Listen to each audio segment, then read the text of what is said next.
Avant de parler de certification, je voudrais juste dire deux mots sur ce qu'est la qualité environnementale d'un bâtiment, dont je pense qu'elle est consubstantielle à notre métier, à savoir réussir à intégrer un bâtiment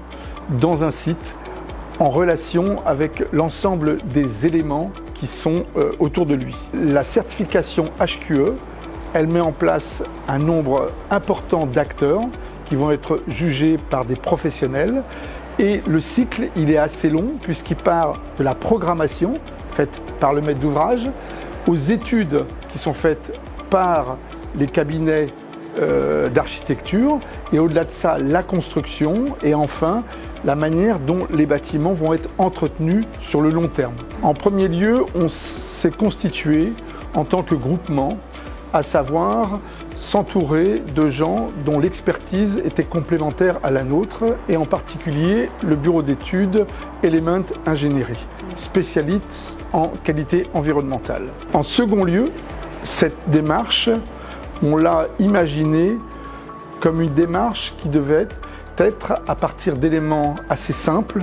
alors pouvoir offrir un bâtiment avec une grande pérennité et qui deviendrait à l'excellence uniquement par la prise en compte de choses assez simples. La certification, elle est aussi structurée à partir d'un certain nombre de cibles, il y en a 14 au total, qui sont regroupées dans 4 chapitres différents. Alors, pour ce qui est du chapitre énergie,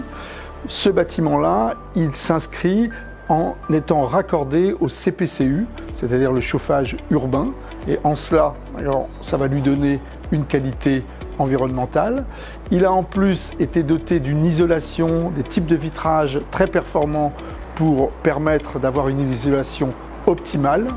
Il a été muni de systèmes assez simples de ventilation pour permettre tout au cours de l'année d'être en tous les cas optimal au regard des populations qui sont accueillies ici. Enfin, si on prend juste, on va dire, le cadre d'une fenêtre, chaque fenêtre est dimensionnée avec un facteur lumière du jour adéquat pour que suffisamment de lumière puisse rentrer dans la chambre en hiver. Et cette même fenêtre, elle est munie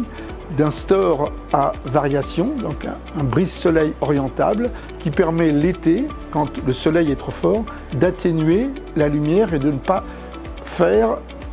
mettre le bâtiment en surchauffe. Enfin,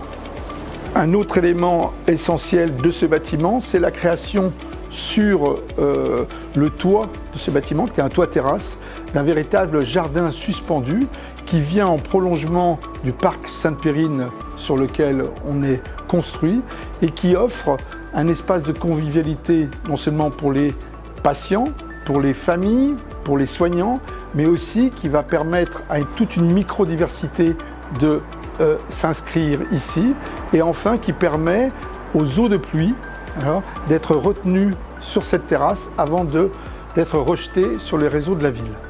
3 éléments qui font de ce bâtiment un espace extraordinaire.